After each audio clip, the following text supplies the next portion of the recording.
bom dia, bom dia, bom dia, bom dia, bom dia, bom dia, bom dia, Brasil e o mundo! Voltando aqui no canal com mais um estudo da palavra bíblica. Se você não ainda é inscrito no canal, já vai ali, te inscreve, curte já desde o início, depois se você não gostar, descurte, tira o like. Compartilhe esse vídeo com mais pessoas que tenham interesse de estudar a palavra bíblica, de entender como foi a passagem de Jesus Cristo aqui na Terra, como foi também que aconteceu as histórias das vidas dos homens que passaram por esse plano físico e também entender as coisas que Deus gostaria de nos ensinar para sermos como pessoas enquanto estivermos aqui, para então poder receber a promessa da vida eterna. Entender quais são as coisas que Deus gosta, as coisas que Deus não gosta, quais são os desejos do coração de Deus para as nossas vidas, né? Então aqui nesse canal eu trago palavras, né? Eu trago ensinamentos, eu trago o que Deus deseja, né? Que sejamos, como sejamos. Ou seja, aqui eu falo a respeito do manual das nossas vidas, que é a palavra bíblica. Então, eu vou continuar com o estudo de hoje no capítulo de número 27 do livro de Mateus, é onde nós paramos os nossos estudos. Se você tem a sua Bíblia, me acompanha. Livro de Mateus, capítulo 27. Diz o seguinte: assim que amanheceu, todos os chefes dos sacerdotes e os líderes judeus fizeram os seus planos para conseguir que Jesus fosse morto. Vou ler de novo, versículo de número 1. Assim que amanheceu, todos os chefes dos sacerdotes e os líderes judeus fizeram um plano para conseguir que Jesus fosse morto. Eles o amarraram, levaram e entregaram ao governador Pilatos. Quando Judas, o traidor, discípulo de Jesus, viu que Jesus havia sido condenado, sentiu remorso e foi devolver as 30 moedas de prata aos chefes dos sacerdotes e aos líderes judeus, dizendo: eu pequei entregando à morte um homem inocente. E eles responderam: mas o que é que nós temos a ver com isso? O problema é seu. Então Judas jogou o dinheiro para dentro do templo e saiu. Depois foi e se enforcou. Sabe, logo no início, nesses primeiros versículos desse capítulo número 27, livro de Mateus, nós temos um ensinamento de que muito claro, sabe? De que quando nós nós temos alguma ação motivada pela ganância que vá prejudicar outra pessoa, que envolve dinheiro, muitas vezes nós seremos muito mais prejudicados por conta dessa ação, sabe? Daqui a pouco você pode... Isso também tem a ver com outras leis de Deus para nossas vidas, sabe? Daqui a pouco você pode receber uma proposta em dinheiro para prejudicar a vida de outras pessoas. E aí depois o dinheiro que você recebeu para prejudicar a vida de outras pessoas pode lhe trazer maldição, sabe? E isso é extremamente comprovado. Há milênios isso vem se cumprindo na vida das pessoas. Ou seja, se você recebe um dinheiro para prejudicar outra pessoa, com certeza você será amaldiçoado com esse dinheiro. Judas, ele traiu Jesus por dinheiro e logo depois que ele fez, ele se arrependeu amargamente, pegou o dinheiro e jogou para dentro do templo e foi e se enforcou com uma corda. Pensa bem, que fim trágico foi o dele, sabe? Então fica uma reflexão para as nossas vidas de buscarmos sempre ser honestos, sempre, sempre, todos todos os dias da nossa vida, não aceitar nenhuma proposta em dinheiro que possa prejudicar a vida de outras pessoas, muito menos fazer negócios, né, para receber lucros ou dinheiros que possam prejudicar a vida de outras pessoas. Pois isso, com certeza, com o tempo, com o passar do tempo, pode lhe trazer maldição. Então, é um ensinamento muito poderoso esse que Deus nos traz através do que aconteceu, sabe? Com Judas. Continuando.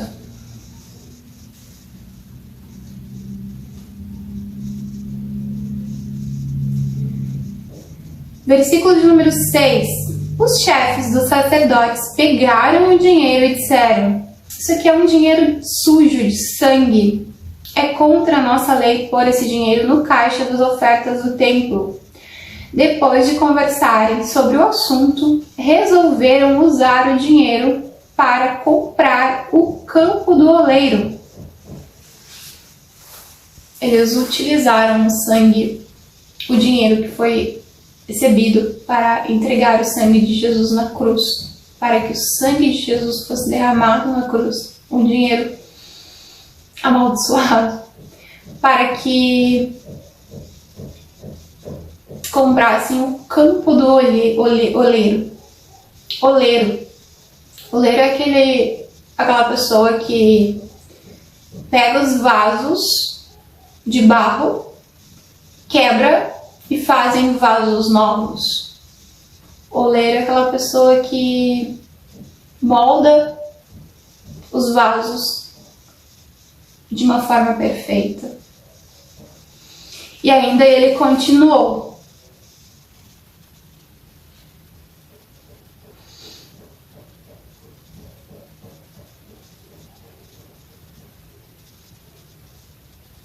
eles pegaram, versículo de número 9. Assim aconteceu o que o profeta Jeremias havia dito.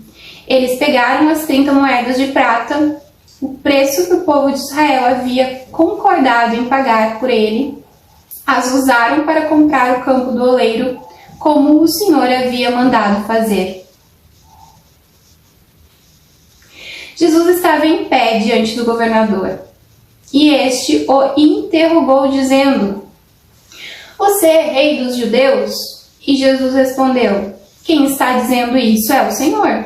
Ou seja, o governador Pilatos fez uma pergunta a Jesus Cristo e Jesus Cristo respondeu a pergunta afirmando que ele estava dizendo isso. Ou seja, ele não quis responder nem que sim nem que não, apenas ele afirmou o que ele estava falando. Aí então Pilatos perguntou: você não está ouvindo as acusações que estão fazendo contra você? Versículo de número 14. Porém, Jesus não disse nada e o governador ficou admirado com isso. Por que Jesus mais uma vez não se defende? Porque Jesus estava confiando no seu propósito. Jesus já havia recebido revelações do Espírito Santo de Deus, o porquê ele estava sofrendo e porquê ele estava cumprindo com esse chamado. Todos nós sabemos os chamados de Jesus Cristo. Todos nós sabemos que hoje ele reina entre nós, que ele está entre nós. Então é claro que, por mais que muitas vezes ele se defendia, aqui nesse momento ele já sabia que ele estava cumprindo com o propósito. Então ele não se defendeu. Ele não se defendeu. Versículo de número 15.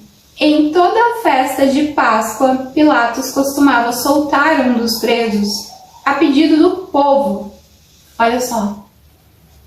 Ele costumava soltar um dos presos a pedido do povo. Versículo de número 16. Naquela ocasião estavam preso um homem muito conhecido chamado Barrabás. Então, quando a multidão se reuniu, Pilatos perguntou: quem vocês querem que eu solte? Barrabás ou Jesus, esse que é chamado Messias? Aí Pilatos saiu muito bem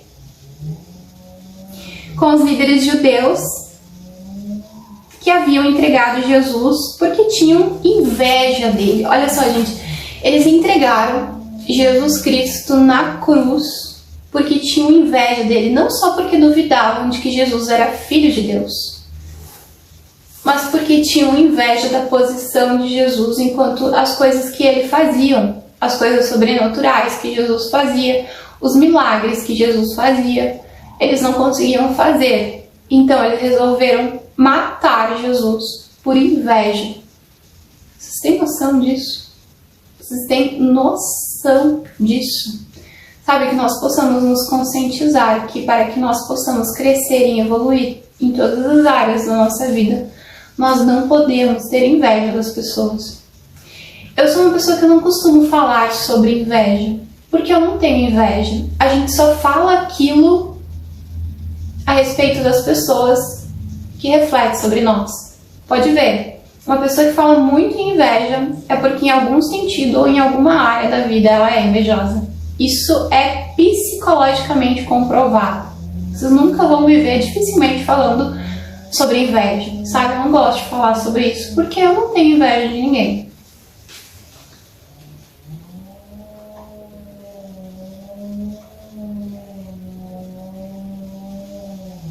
Imagina, gente, queriam matar Jesus por inveja.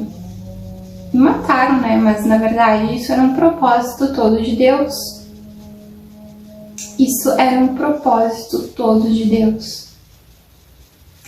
Aí então, quando a multidão se reuniu, Pilatos perguntou, repetindo o versículo de número 17: quem é que vocês querem que eu solte, Barrabás ou Jesus, chamado Messias? Pilatos sabia muito bem que os líderes judeus haviam entregado Jesus porque tinham inveja dele, imagina.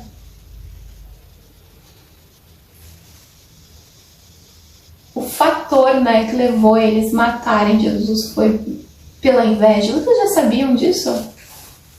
Vocês já sabiam que Jesus Cristo foi para a cruz por inveja das pessoas, pelas coisas que ele fazia?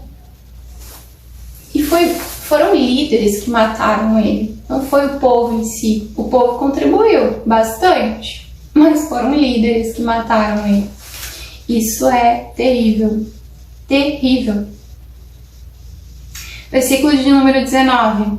Enquanto Pilatos estava sentado no tribunal, a sua esposa mandou-lhe falar o seguinte: não tenho nada a ver com este homem inocente, porque esta noite, num sonho, eu sofri muito por causa dele.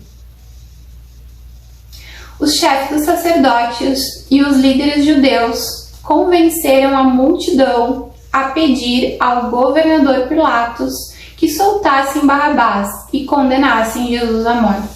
Olha só, a esposa do governador Pilatos, ela era muito temente a Deus.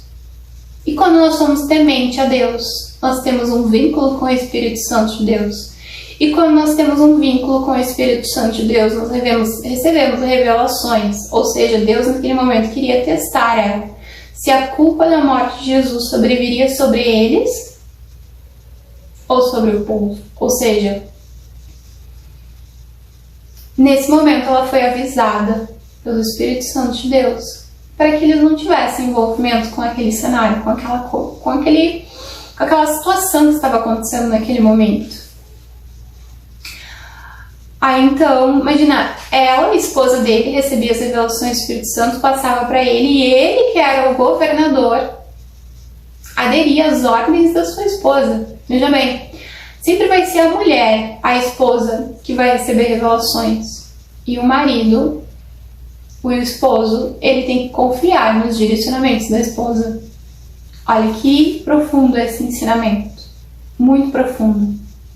Ela falou: não tenho nada a ver com esse homem inocente, porque esta noite, num sonho, eu sofri muito por causa dele.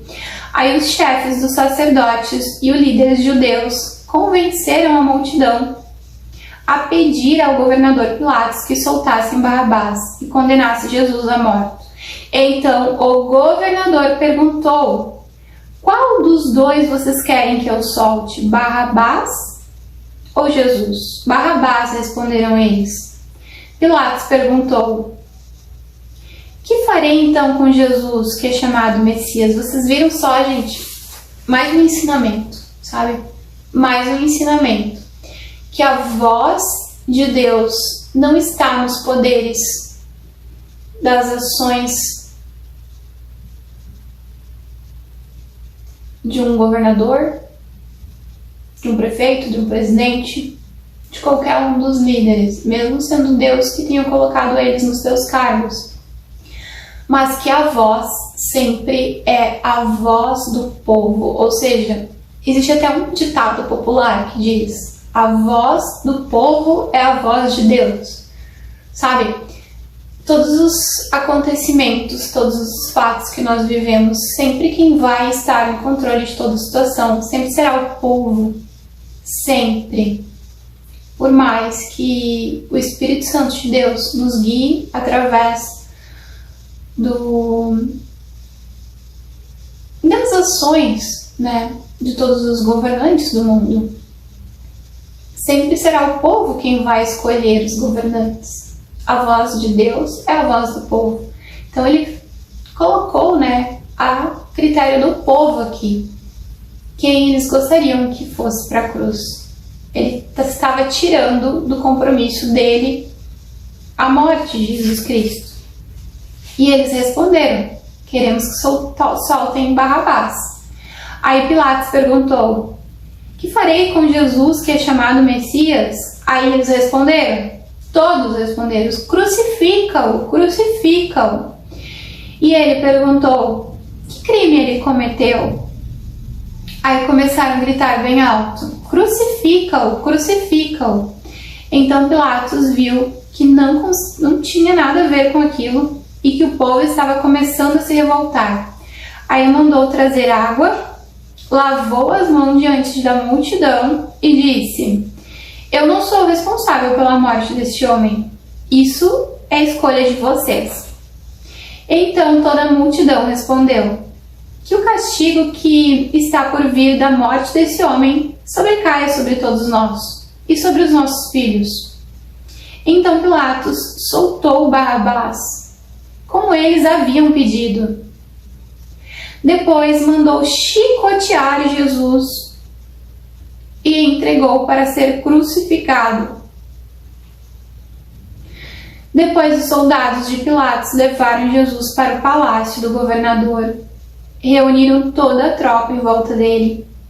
Tiraram as roupas de Jesus, vestiram com uma capa vermelha, fizeram uma coroa de ramos feitos de espinhos e puseram sobre a sua cabeça. Colocaram um bastão na sua mão direita e começaram a se ajoelhar diante dele e caçoar dele, dizendo: viva o rei dos judeus! Cuspiam nele, pegavam um bastão e batiam na sua cabeça. Depois de terem caçoado dele, tiraram a capa vermelha, o vestiram com suas próprias roupas. Em seguida levaram para o crucificarem. Quando estavam saindo, os soldados encontraram um homem chamado Simão na cidade de Cirene e obrigaram a carregar a cruz de Jesus. Eles chegaram em um lugar chamado Gólgota. Gólgota quer dizer lugar de caverna, lugar de caveira. Ali deram vinho misturado com fel para Jesus beber. Mas depois que o povo fez isso, Jesus não bebeu. Em seguida, os soldados o crucificaram e repartiram as suas roupas entre si, tirando a sorte com dados, para ver quem seria a parte de cada um. Sabe, tinha muita gente covarde no meio, que era fiel a Jesus, que acreditava em Jesus, que sabia que Jesus era filho de Deus. E mesmo assim, estava ali cumprindo com os mandamentos dos outros. Sabe? Isso é um ensinamento poderoso para as nossas vidas. Sabe? Nós devemos nos posicionar quando uma coisa de errado está acontecendo e que nós sabemos que é errado. nós estejamos sempre, assim, sempre aliados pelo que é o certo. Às vezes nós acusamos, nós julgamos, nós criticamos, sem saber do contexto todo de uma história, sabe? Sem saber os detalhes de uma história, sem saber o que aconteceu. Eu já falei isso outras vezes, muitas vezes eu venho repetindo. Primeiro que Jesus não gosta, né, que nós ficamos julgando as pessoas. Mas quando acontece alguma coisa de fato muito séria, existe toda uma investigação seríssima por trás. E o juiz ele só dá sentença quando ele ouve todas as partes, entende todo o histórico dos acontecimentos. Aí sim, é dada a sentença, é dado o julgamento. Então, vejam só, os soldados, eles, entre dados, jogavam para ver quem ficava com as peças de Jesus. Eles eram tementes a Jesus, eles eram pessoas que estavam ali a serviço e ao mesmo tempo com as mãos amarradas. É triste, né? É triste. É uma situação muito complicada. Muito complicada. Mas é isso que nós vamos parar de pensar. Eles tinham a possibilidade de se recusar a estar ali naquele momento. Eles não eram obrigados, sabe? Mas eles estavam. Porque tinham que trabalhar, porque tinham que ser remunerados. É na consciência de cada um que as coisas acontecem.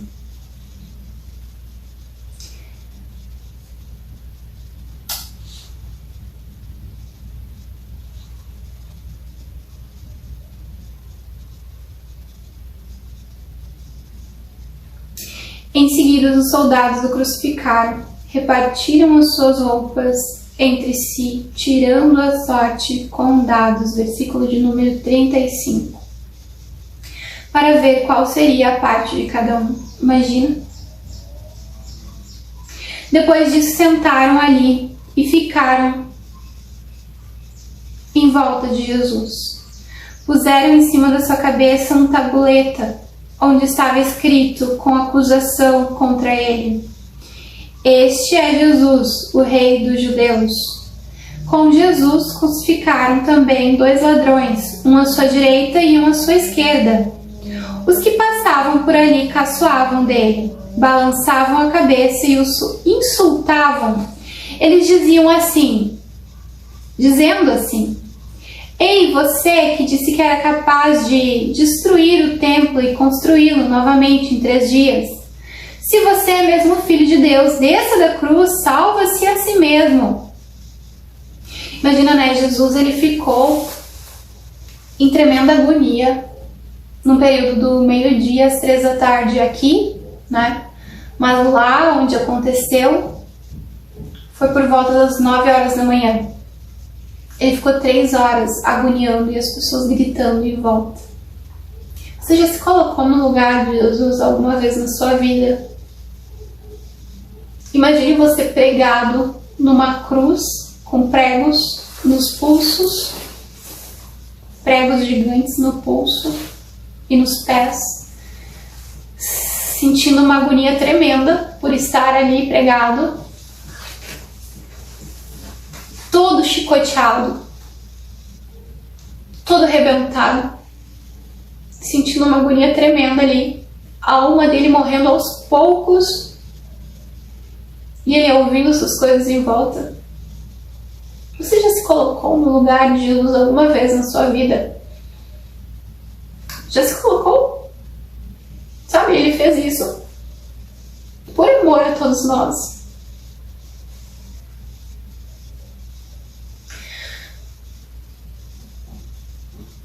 Jesus morreu por nós.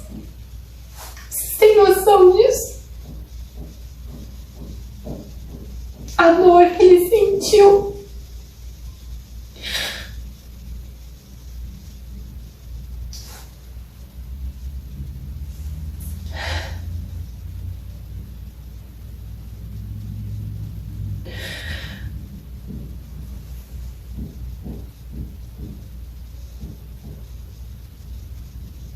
era um chamado para nos livrarmos dos pecados, para nos redimirmos dos pecados em arrependimento e perdão.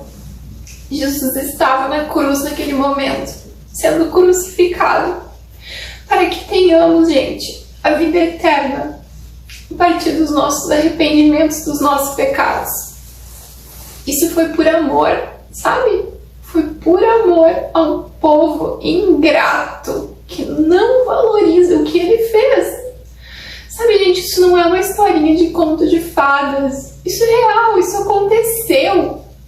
Cada dia que passa se prova, se comprova cada vez mais esses fatos, esses acontecimentos.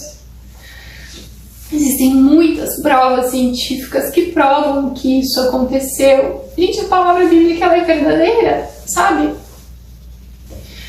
Por isso que eu penso assim, por que as pessoas não têm um temor, um amor por uma pessoa que fez isso? Pelas próprias pessoas, sabe?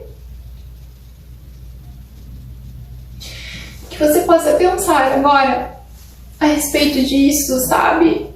E se você ainda não tem uma aproximação com Jesus a respeito disso, e você não tem esse conhecimento, que você saiba que é de fato isso que acontece. Pois nós somos corpo, alma e espírito. E o nosso espírito, ele é eterno. E nós somos feitos para uma vida eterna, sabe? Para herdar uma vida eterna. Porque o reino dos céus, ele é verdadeiro. E esse propósito de Deus de entregar o próprio Filho na cruz foi por amor a todos nós. Se coloque no lugar de Jesus e entenda o que ele passou, que não foi nada fácil, nada mesmo. Eles gritavam, versículo de número 42, ele salvou os outros, mas não pode salvar a si mesmo. Nós cremos nele, ele confiou em Deus e disse que era filho de Deus. Vamos ver se ele consegue se salvar agora. Aí eles gritavam para ele tentar descer dali. E até os ladrões que foram crucificados com Jesus também o insultavam. Aí ao meio-dia começou a escurecer. Toda a terra ficou 3 horas na escuridão. Imagina aquele período todo que Jesus estava em agonia profunda. A terra escureceu. Escureceu. Ficou escuro, não havia luz, havia escuridão. Até o sol estava em luto.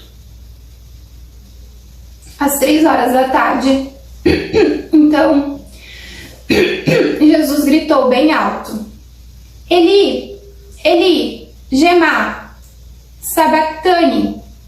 Essas palavras que querem dizer: meu Deus, por que me abandonaste? Ali ele já não conseguia mais raciocinar direito. A alma dele gritava, porque estava morrendo, porque estava próximo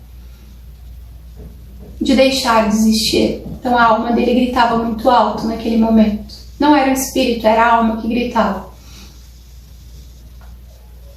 Algumas pessoas que estavam ali ouviram isso e disseram: ele está chamando Elias. Uma dessas pessoas correu, molhou uma esponja no vinho comum, pôs na ponta do bastão e deu para Jesus beber. Mas outros disseram: espere, vamos ver se Elias vem salvá-lo. Aí Jesus deu outro grito bem forte e morreu. Então a cortina do templo se rasgou em 2 pedaços, de cima até embaixo. Então a cortina do templo se rasgou de cima até embaixo. A terra tremeu e as rochas se partiram. A terra tremeu e as rochas se partiram. Os túmulos se abriram e muitas pessoas e o povo de Deus que havia morrido foram ressuscitados naquele momento. Naquele momento que Jesus morreu, alguns túmulos se abriram e algumas pessoas ressuscitaram.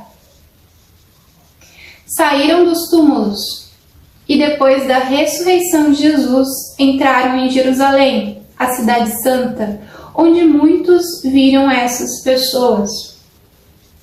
O oficial do exército romano e os seus soldados que estavam guardando Jesus viram o terremoto e tudo o que estava acontecendo. Então ficaram com muito medo e disseram, de fato, este homem era filho de Deus. Algumas mulheres estavam ali olhando de longe e as que acompanhavam Jesus desde o mar da Galileia e o haviam ajudado.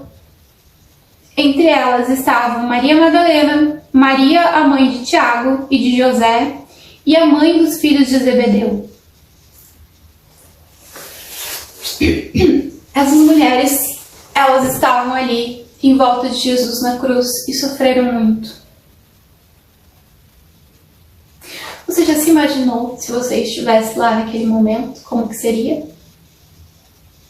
Tamanha dor e tristeza, sabe? Mas tudo isso aconteceu para que nós possamos, em grande quantidade, estarmos redimidos pelos nossos pecados quando nós nos arrependemos, quando nós realmente decidimos parar de pecar, quando nós nos arrependemos e vivemos uma comunhão com Jesus, uma comunhão verdadeira, sabe? Em amor, em adoração, em cumprimento de princípios, em cumprimento de mandamentos, sabe? Eu vivo repetindo aqui os mandamentos de Deus. Tem alguns que nós cumprimos diariamente, mas tem alguns que nós não conseguimos cumprir, então que nós possamos evoluir espiritualmente. O capítulo do número 27 do livro de Mateus, ele é bem extenso, nós continuamos amanhã com a continuidade desse estudo.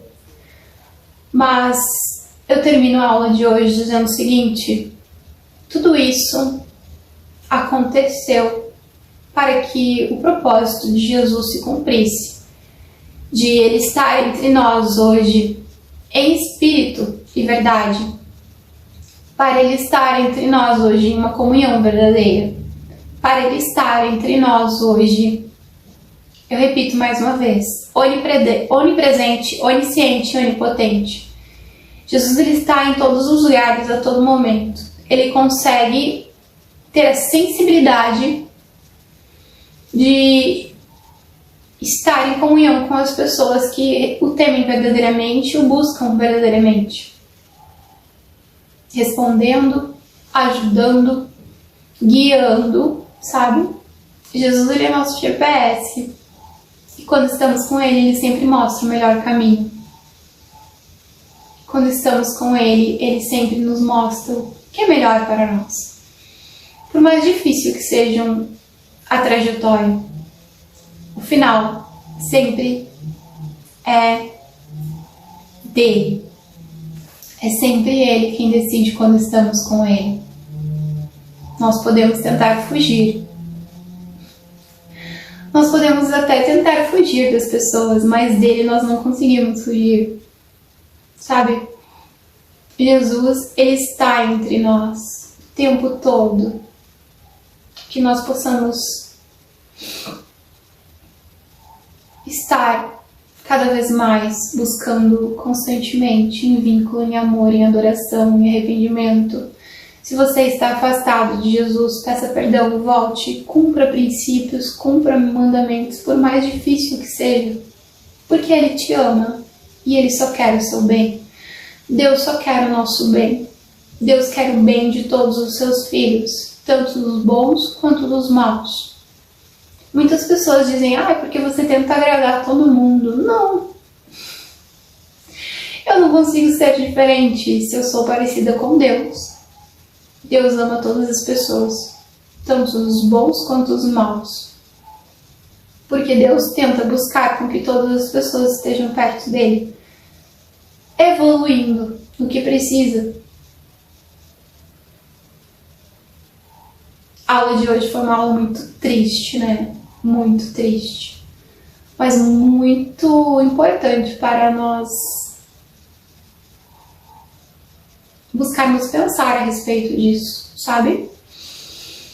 De que de fato Deus nos ama tanto, tanto, tanto, que deixou o seu filho que ele ama tanto, tanto, tanto sofrer para nos salvar. E hoje ele está em espírito entre nós, numa comunhão. Quem o busca, o encontra. Quem o teme e busca estar perto dele, sempre estará protegido. Continuamos amanhã. Se você gostou da aula de hoje, curte, comenta, compartilha esse vídeo, comenta aqui o que você achou, o que você pensa a respeito disso. Traga aqui, né, as suas dúvidas também.